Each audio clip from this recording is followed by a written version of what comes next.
Nas planícies do Serengeti, um gnu recém-nascido está prestes a embarcar na maior travessia animal do planeta. 500 mil de crias seguem os seus progenitores numa migração épica que atravessa o continente africano ao longo de 3.000 quilómetros. É uma viagem de descoberta e de perigos inimagináveis.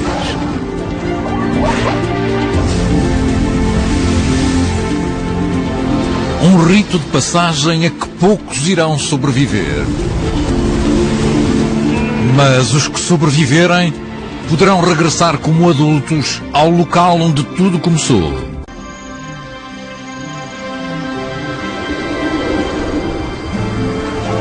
O dia nasce lentamente no Serengeti, iluminando uma paisagem antiga.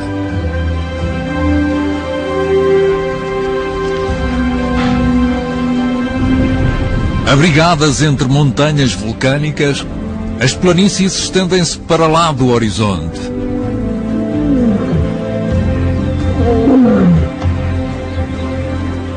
Com o nascer do sol em fundo, está aberto o cenário para os dramas que irão desenrolar-se entre predador e presa.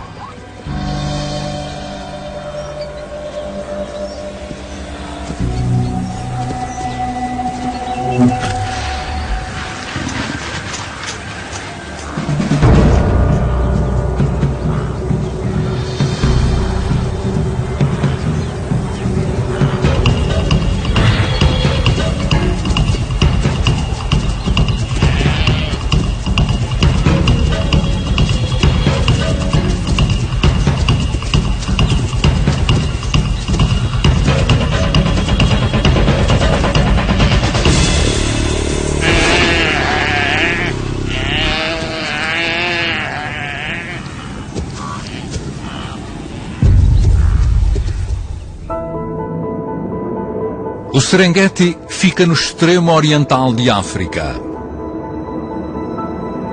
Aqui, na Tanzânia, fica a região sul do Serengeti.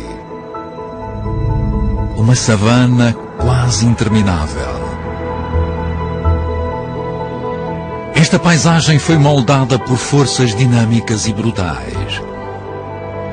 Um destes antigos vulcões ainda está ativo, expelindo para o ar nuvens de cinza incandescente. Foi esta cinza que deu origem ao paraíso fértil que estamos a ver. Por força dos muitos milénios que tem, esta cinza, misturada com a água, forma uma camada de rocha rica em cálcio, tão dura como o cimento. Essa rocha sólida está apenas a 1 metro da superfície do solo. Nenhuma árvore consegue criar raízes aqui. Este é o reino das pastagens. São tão vastas que podem acolher as maiores manadas de herbívoros do planeta.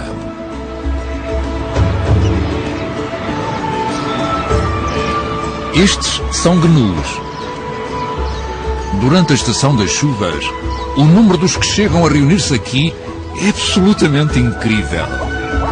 1.300.000 animais. E não estão sozinhos. A savana também é lar de centenas de milhares de gazelas e zebras, que formam manadas mistas gigantescas. Segundo uma lenda africana, Deus fez o estranho gnu barbudo com partes que tirou de outros animais. Mas a sua concepção é perfeita. Não obstante pesarem 250 quilos, são corredores muito ágeis.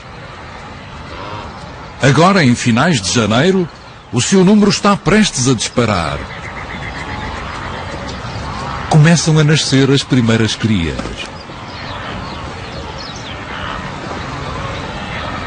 É um incentivo para o resto da manada. Em apenas 2 ou 3 semanas, terão nascido 300.000 gnus. São 8.000 nascimentos por dia. 90% vão sobreviver ao seu primeiro mês de vida pelo simples facto de serem muitos. Aqui a quantidade é um fator de proteção. As hienas rondam a multidão em busca de uma brecha nas defesas da manada, mas sem sucesso. A cria põe-se de pé depois de alguns minutos. A progenitora encoraja-a a usar as patas bamboleantes. Dentro de 24 horas, vai ser capaz de correr tão depressa como os adultos. Perto das manadas de gnus, é a vez das mães zebras. Esta fêmea dá à luz na parte mais quente do dia.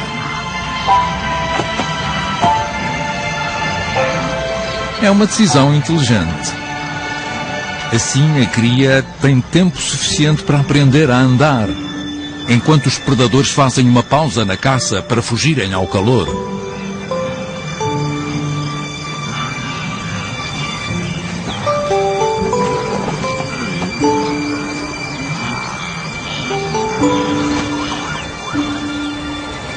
O mercúrio está bem acima dos 30 graus.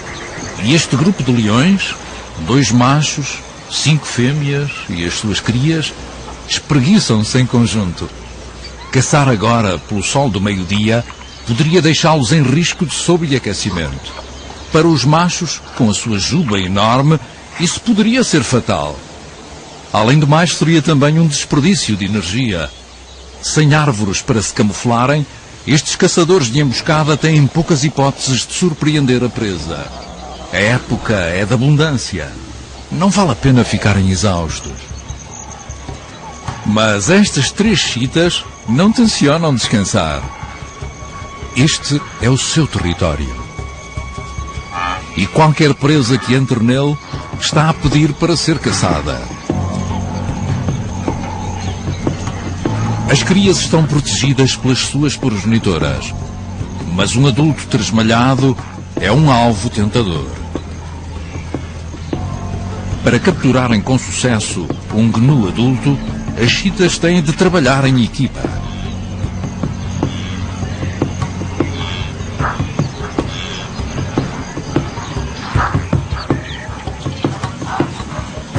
Tentar apanhar uma presa assim tão grande é uma estratégia perigosa. Se estes caçadores de alto desempenho ficarem feridos, irão passar fome.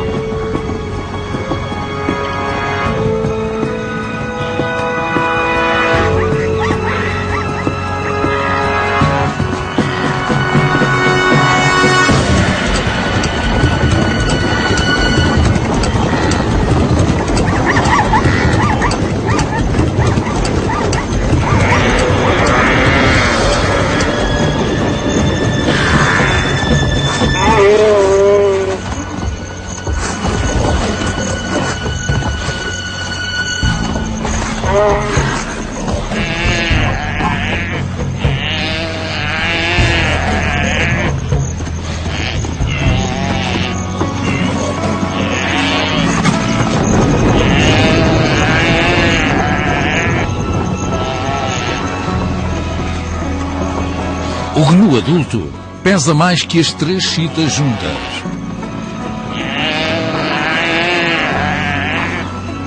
Mas afinal, ele não está à altura de uma equipa tão audaz.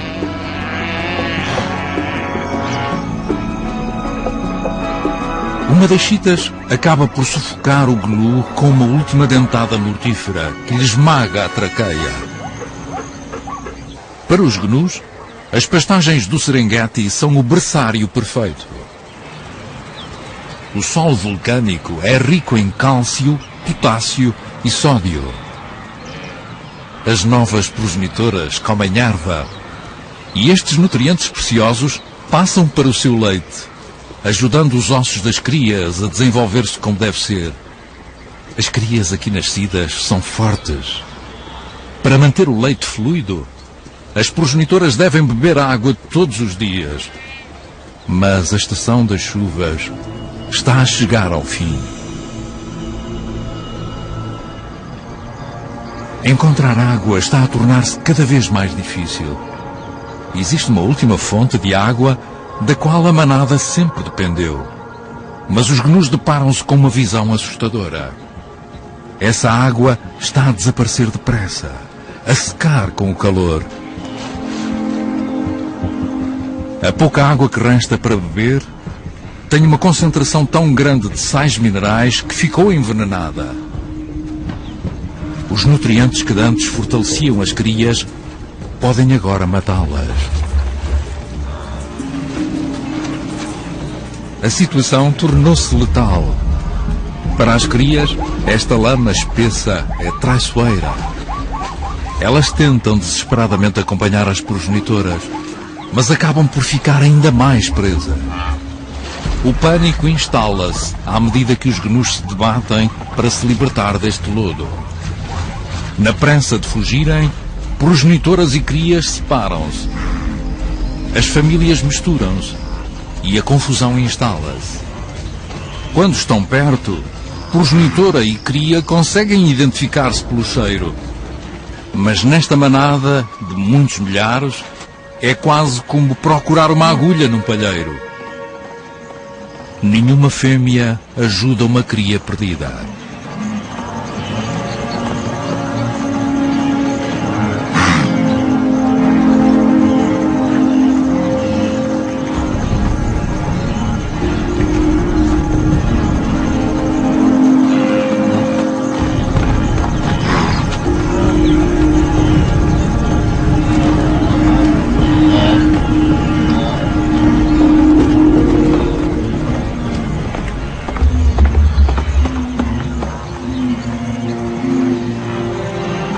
Uma a uma, as famílias reúnem-se.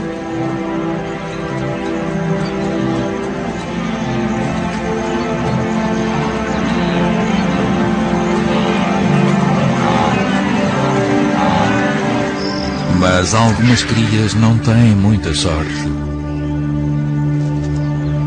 Separada da progenitora e da segurança da manada, esta pequena cria enfraquece rapidamente.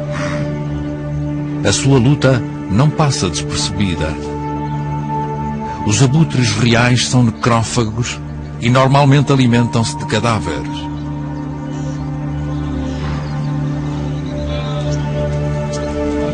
Embora esta cria ainda esteja viva, está a definhar a olhos vistos. Os abutres vigiam-na ansiosamente, dando-lhe bicadas na pele, pressentindo que estão muito perto de uma refeição.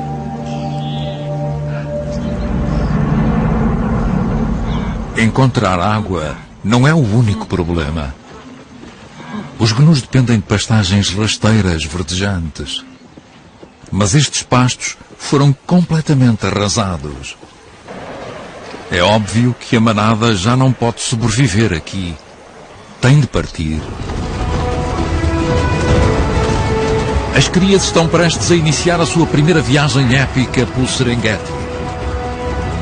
Os progenitores sabem o que os espera. Um percurso de 3.000 quilómetros em busca de alimento e água. Os gnus mais velhos já fizeram esta viagem mais de 20 vezes. Durante os próximos 7 meses, estes animais terão uma vida de nómadas. Presos ao seu território, os leões são obrigados a ver as suas presas partir. Aos milhares, gnus, zebras e gazelas de Thompson abandonam a savana. Estas crias têm pela frente tempos difíceis e meses de fome. O mesmo vale para as crias de gnu. Só uma em cada 5 regressará aqui com vida. Acredita-se que os gnus conseguem cheirar a chuva. O cheiro de uma tempestade que ocorre 50 km a norte atrai a manada com a promessa de pastagens frescas.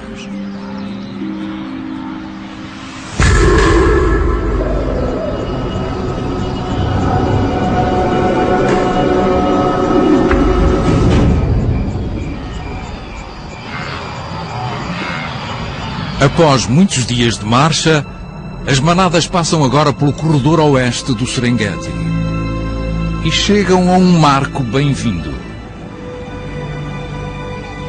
No meio deste vale estéril, encontra-se um oásis verde, rodeado de erva fresca.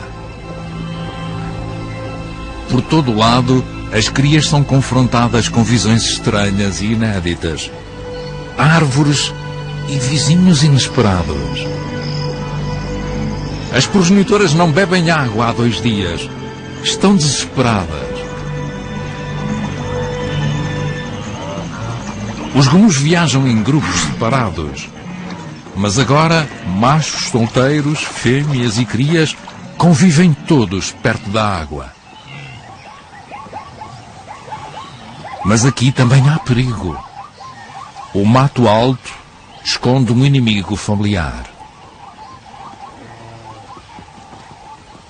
3 leoas dominam este território. À primeira vista parecem um bando desorganizado. A mais velha está cheia de cicatrizes e é meia cega, mas é uma caçadora muitíssimo experiente.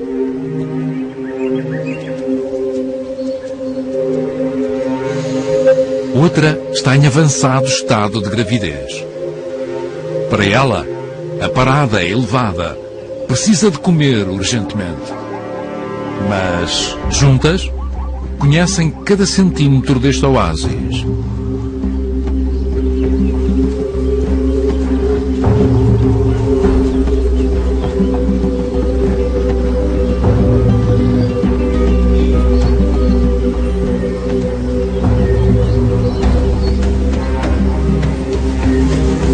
Camufladas pela erva alta, o sucesso parece garantido.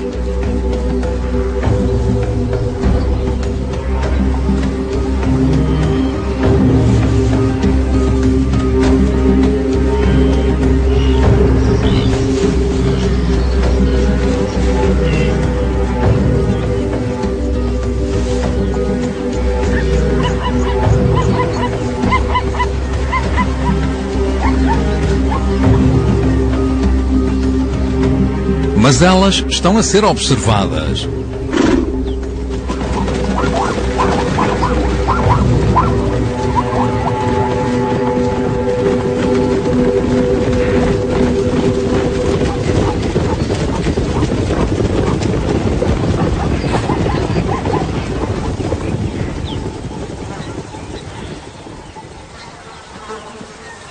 A leoa não consegue esconder a sua irritação.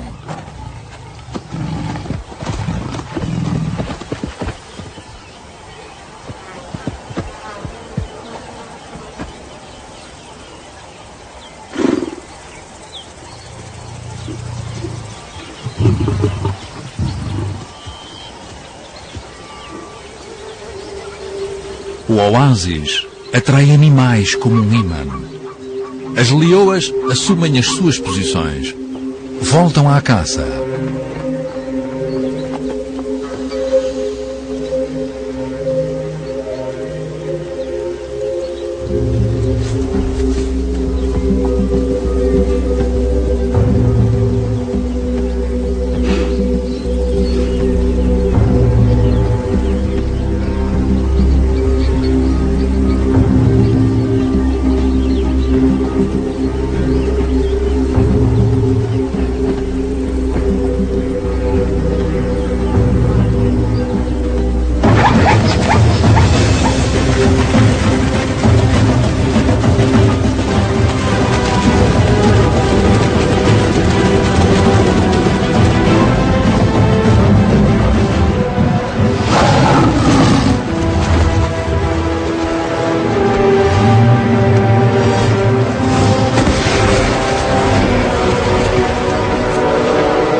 Este lago é demasiado perigoso e pequeno para os gnus permanecerem aqui. Eles têm de continuar a migração em busca da chuva. À medida que avançam para norte, a paisagem muda. Longe dos vulcões, não há rocha de cinza sob o solo.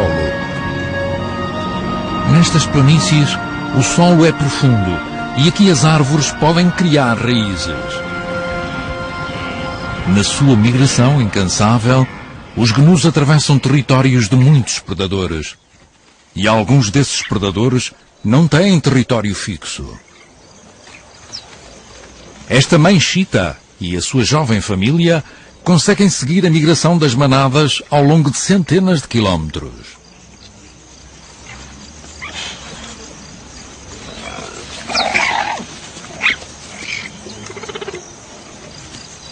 A chita tem 6 crias enérgicas, uma ninhada maior do que as habituais 3 ou 4 crias. E por isso a progenitora tem de caçar constantemente. É uma vida precária e as probabilidades estão contra a sobrevivência da sua família. Apenas uma em cada 20 crias de chita chega à idade adulta. As chitas costumam caçar presas mais pequenas. Mas esta progenitora decidiu-se por um prémio maior.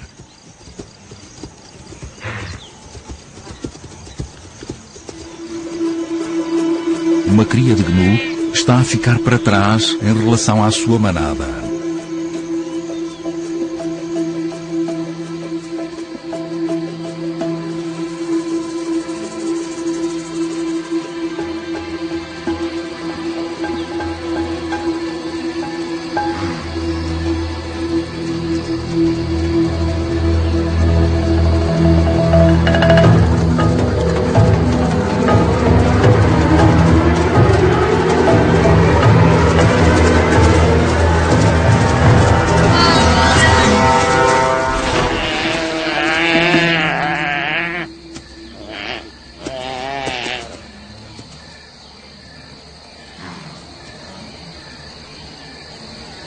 As chitas perdem metade das suas presas para outros predadores. Por isso a progenitora arrasta o seu troféu para o esconder no capim. As manadas de gnus já estão bastante à frente. Estamos agora em finais de junho. Depois de avançarem para norte durante mais de um mês, os primeiros grupos chegaram às pastagens frescas. E, finalmente, água. O rio Grumeti. É um curso de água pouco profundo. E há locais que pouco mais são do que poças. Mas atrai vida em abundância. Os jovens gnus enfrentam um admirável mundo novo, bastante revelador. Para as mães gnus, exaustas, o rio Grumeti marca simplesmente a diferença entre a vida e a morte. A necessidade de beber água é avassaladora.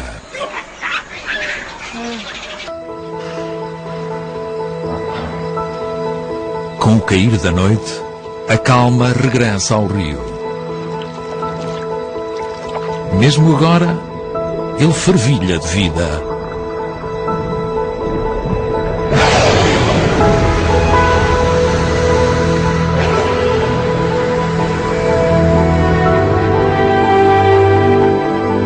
Esta noite há lua cheia.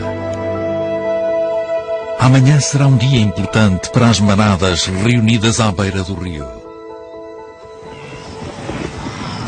Ao romper do dia, os machos estão a lutar. Começou o ritual.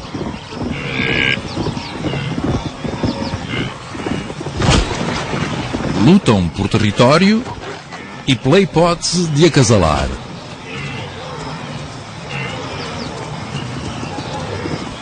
Agora, com 5 meses, as crias não se metem ao barulho. Só daqui a 4 ou 5 anos é que irão travar estas batalhas ruidosas. Nessa altura, os seus chifres, que agora são apenas uns cotos, já serão armas imponentes de 1 metro de comprimento. Estes combates duram 3 semanas. Por isso, daqui a 8 meses e meio, de volta às planícies de pasto rasteiro do Serengeti, as crias nascerão todas ao mesmo tempo.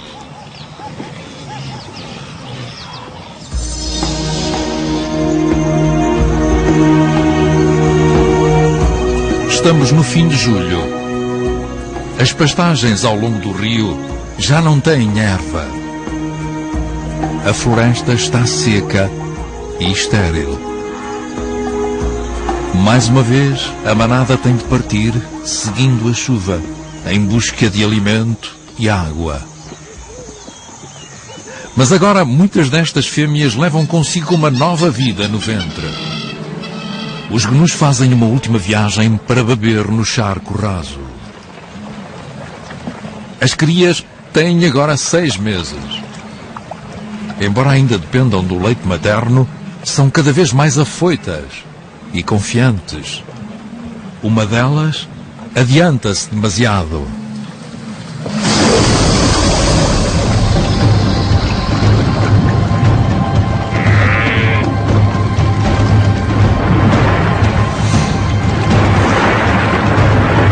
A cria não tem a força necessária para se defender da emboscada deste predador de 5 metros de comprimento.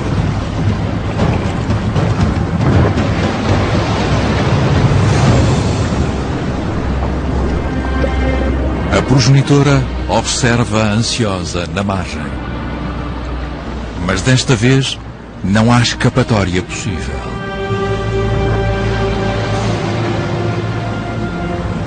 O crocodilo vai demorar dias a desmembrar e devorar a sua presa. A manada só pode virar costas e partir.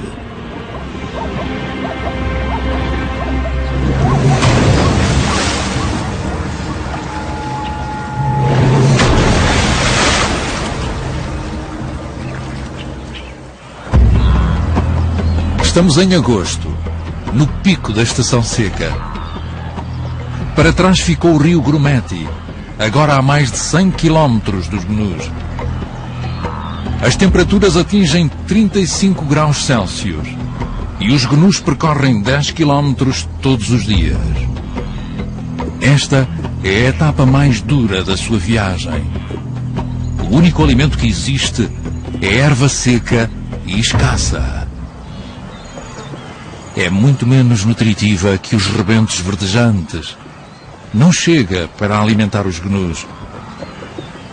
Os adultos podem perder cerca de 1/3 do seu peso e sobreviver, mas as crias são vulneráveis e a sua situação está prestes a tornar-se ainda mais precária.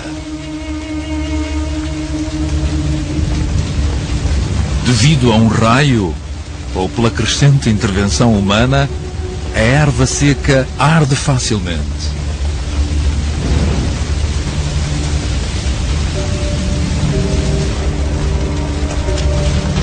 Para os animais pequenos, é um inferno.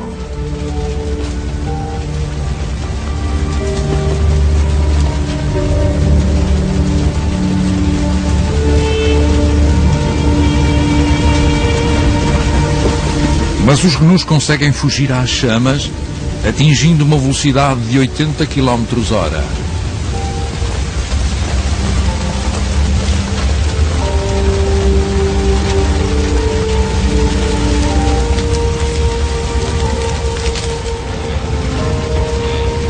O incêndio parece devastador, mas esta paisagem já viu muitos fogos.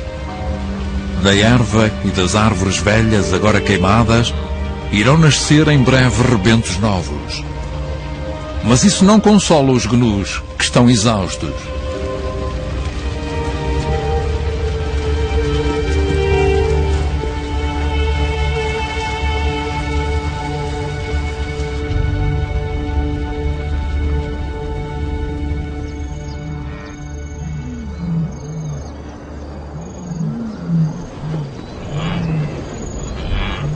A pouca erva que existia está agora feita em cinzas.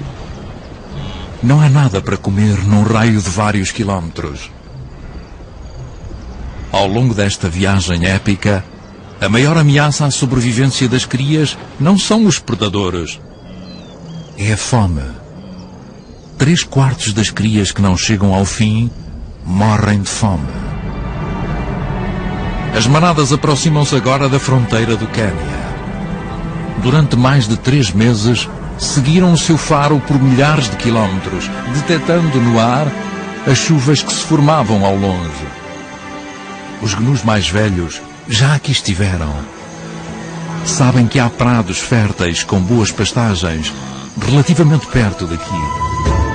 Mas há um obstáculo enorme que se atravessa no seu caminho: o rio Mara. Chegam aqui animais vindos de vários quilómetros em redor. Este rio, com 400 quilómetros de comprimento, é uma fonte preciosa de água potável e mesmo no pico da estação quente não chega a secar. Mas neste momento parece uma barreira intransponível entre as manadas e as pastagens verdejantes de que elas necessitam para sobreviver. Em alguns lugares, as margens do rio são tão íngremes que chegam a ter 15 metros de altura. Para as jovens crias, agora com 7 meses de idade, este é o maior teste que enfrentaram até agora. O instinto fala-as avançar, o medo fala-as recuar. Finalmente uma avança.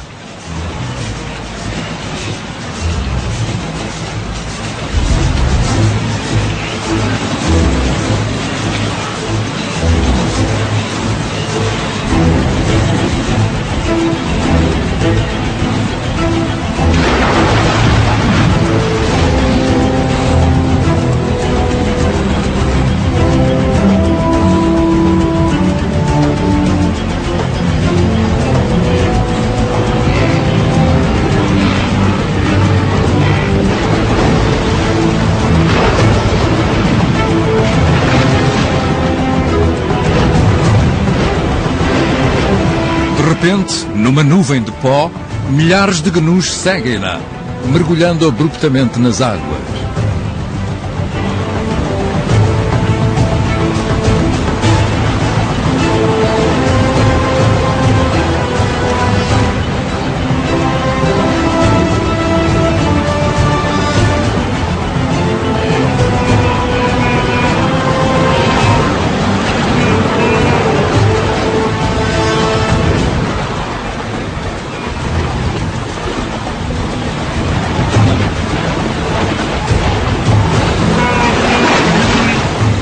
Um a um, caem no rio turbulento, debatendo-se contra a corrente.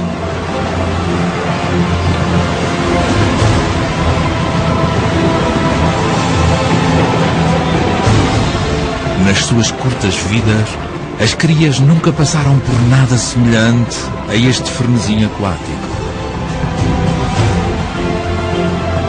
Trepam pela margem e dão de caras com um mundo extraordinário.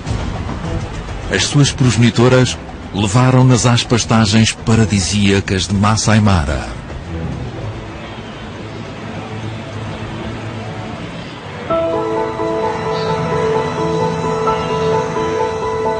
Aqui chove 3 vezes mais do que no Serengeti, onde as crias nasceram. Uma paisagem assim tão fértil pode sustentar uma das maiores regiões de biodiversidade do planeta. Estas supermanadas mistas conseguem viver juntas e em harmonia, pois alimentam-se de partes diferentes da vegetação luxuriante do Masai Mara. Os elefantes comem a casca das árvores e arbustos. As girafas comem acácias. As zebras preferem os arbustos secos. Enquanto isso, os focinhos achatados dos gnus estão adaptados para arrancar os rebentos de erva que crescem mais junto ao solo. Durante 2 meses, eles vão pastar aqui. Mas as crias encontram novos predadores que as assustam. Os mabecos são os caçadores de maior sucesso na savana. 85% das suas caçadas terminam com a morte da presa. É o triplo da taxa de sucesso dos leões. Nesta época do ano, as crias de gnus constituem a maior parte da sua dieta. Os mabecos caçam em matilha durante dias seguidos, perseguindo a sua presa até à exaustão. Um deles faz um ataque súbito a uma progenitora com a sua cria. mas falo com pouca convicção. E o gnu escapa facilmente. Com tantas presas subitamente à sua volta, parece que os mabecos perderam o sentido de urgência.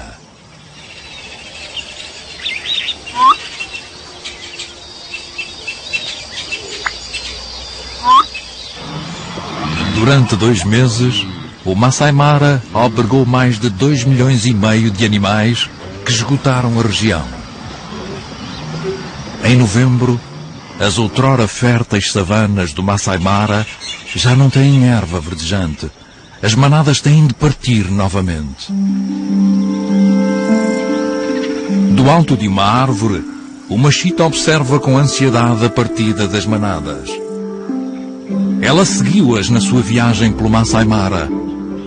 Mas este é o limite do seu lar gigantesco e a chita não passa daqui. Tem 2 crias para alimentar que parecem não se dar conta de que o jantar se foi embora. Agora, a chita tem de contar com presas mais pequenas. As manadas dirigem-se para sudeste, iniciando mais uma viagem épica, que acabará por levá-las de volta ao seu local de nascimento, a terra dos vulcões, milhares de quilómetros a sul daqui. Mas há um obstáculo no caminho. Têm de voltar a atravessar o rio Mara. Desta vez, as crias, agora com 9 meses, já sabem o que as espera.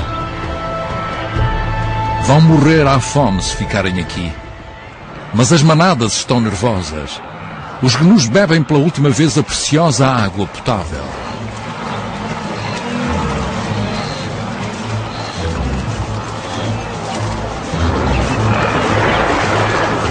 E eis que um deles toma a iniciativa, liderando a manada em peso, através do rio com 20 metros de largura. Mas aqui, invisível, sob o turbilhão das águas, está um predador terrivelmente familiar. Os crocodilos ganham vida durante este súbito banquete de presas.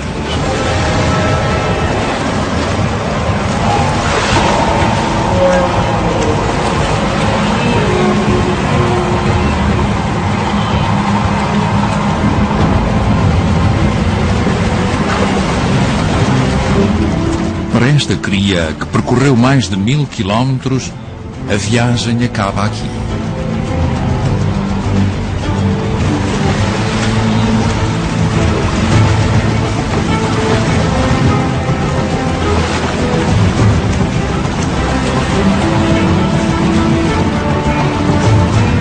A margem íngreme provoca um engarrafamento.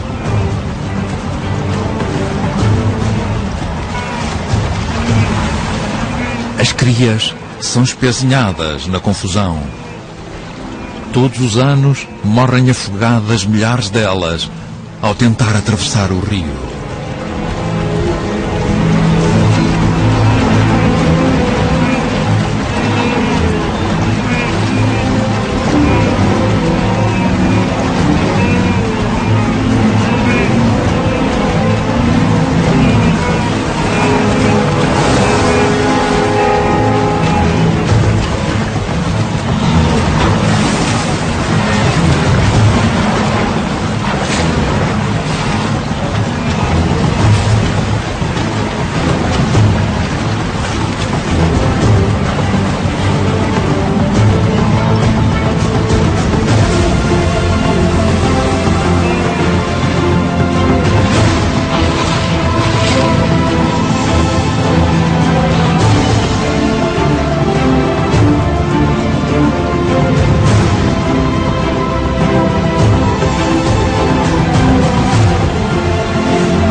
Finalmente, há um que descobre uma passagem e a multidão avança.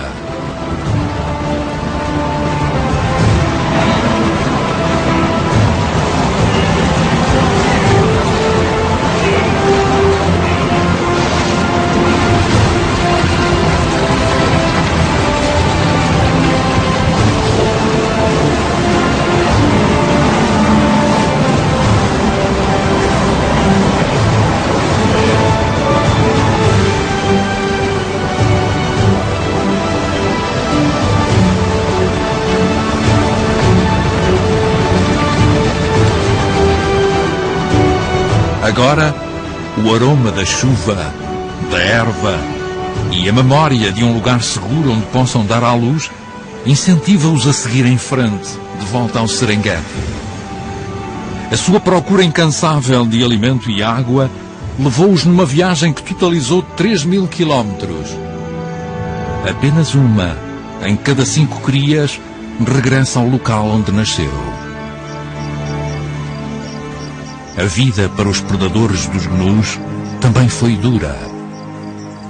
Para os leões, o alimento escasseou e o grupo é agora visivelmente menor. Eles esperam ansiosamente pela chuva, que trará consigo os gnus.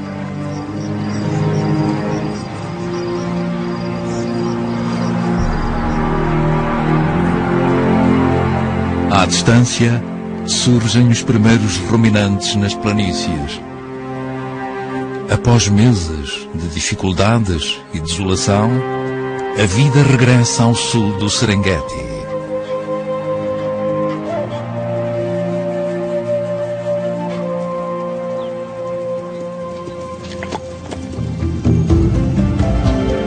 As crias que sobreviveram estão agora mais astutas. Sabem que as espera uma vida de movimento constante. É andar ou morrer. Em breve as suas progenitoras vão dar à luz e elas terão de se aventurar sozinhas. Mas durante uns meses preciosos vão descansar na base do vulcão, na terra onde nasceram, antes de iniciarem novamente, já como adultos, a sua perigosa viagem ao longo do Serengeti.